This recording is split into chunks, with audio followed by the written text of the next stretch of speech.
Lord be with you. And with your spirit. A reading from the Holy Gospel according to Matthew. Glory to you, O Lord.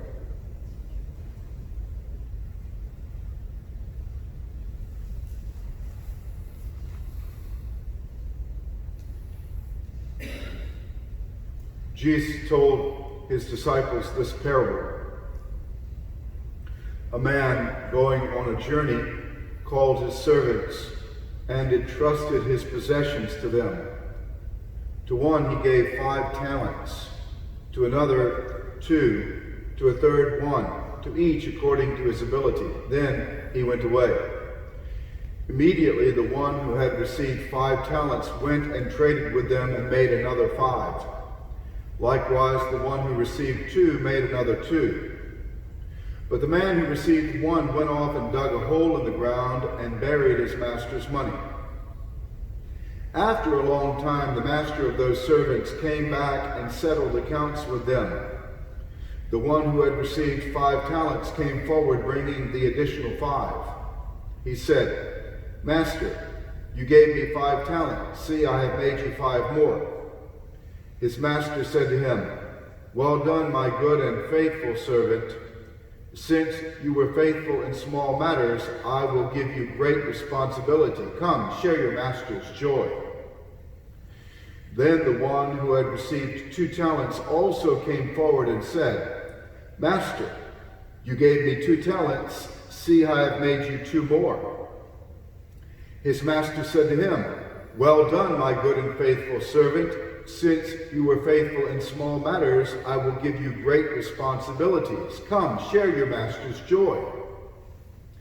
Then the one who had received the 1 talent came forward and said, "Master, I knew you were a demanding person, harvesting where you did not plant and gathering where you did not scatter. So out of fear, I went off and buried your talent in the ground. Here it is back."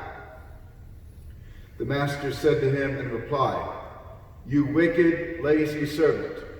So you knew that I harvest where I did not plant and gather where I did not scatter. Should you not then have put money in the bank so that I could get it back at least with interest upon my return?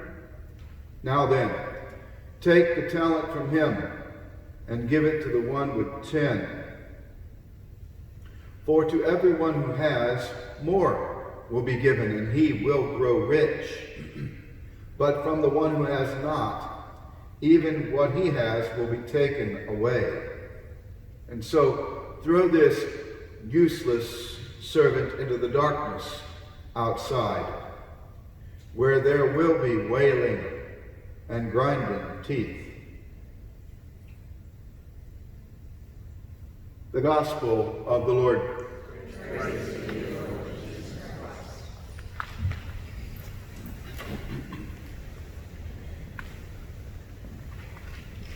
Coming up on Monday, it will be, gosh, how long? 31 years. Is that possible? Time flies, doesn't it? So I went to Rome in 1989, and this is the year 2020. So 31 years ago. Is that right? Yes, sir. Thank you very much. I should have eaten my Wheaties. So 31 years ago, we traveled on a flight together, Pan Am flight, 530 men, and the first year class, it was 30, went to Rome. And my best friend, Father Rogers, began that very flight to learn Italian.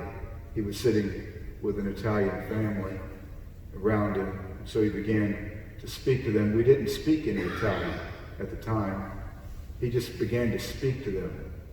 And after his time in Rome, he spoke Italian fluently, like an Italian person would. And the reason he did, because he took chances. You know, when you are speaking a foreign language, you sound initially like an idiot. I mean, really you do. And when you don't understand the language when you're in a foreign country, if you've ever been to one, all you say is, si. And they could be telling you, I'm going to chop both of your hands off, and you'd say, yes, yes, whatever. So in order to discover our talents, we have to be willing to take chances, like he did, sounding, I'm sure, not good with his Italian initially, but then after a few years he spoke fluently. And so it is with the kingdom of God and building God's kingdom here. You know, in a parish, they always say, if a pastor wants something done, ask a busy person. Because that busy person will find time to do that work, because they're willing to take chances with their time and their talent and their treasure. And so here we are. We've been given talents we don't even know of yet. You have talents that as yet have been undiscovered. All we have to do is discover them and put them into practice. During the time when the church was closed, somebody came up with the idea to have parishioners calling other parishioners. So we gave a page, there were 50 pages, to 50 ladies. And I don't know how we got the ladies exactly. They called the people. And that little action really helped people to feel connected to the church while the church, for Mass at least, was closed. And so little things like little talents of reaching out to another person like that is building the kingdom. Where you say, I could never call strangers. Well, why not? You never know, you might be really good at it. So it is that we have talents that are as yet undiscovered. And the last thing we want to do is bury them in the ground.